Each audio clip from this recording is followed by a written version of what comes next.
Hi friends, வாங்க மதிய சாப்பாடு பார்த்துருவோம். சூடாக சாதம் வடிச்சிருக்கேன்.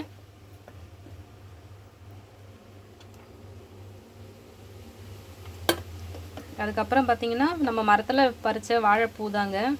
வாழைப்பூ வச்சு வாழைப்பூ பொரியல், வாழைப்பூ வந்து முட்டை போட்டு பொரியல் செஞ்சுருக்கேன்.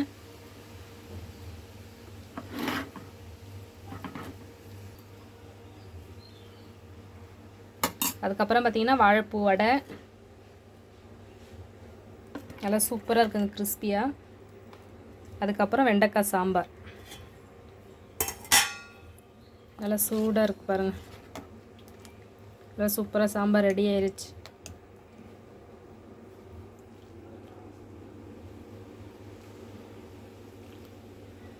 அவ்வளோதான் ஃப்ரெண்ட்ஸ், மதிய சாப்பாடு. உங்களுக்கு பிடிச்சிருந்தா லைக் பண்ணுங்கள், மறக்காமல் சேனலை சப்ஸ்கிரைப் பண்ணி சப்போர்ட் பண்ணுங்கள். தேங்க்யூ.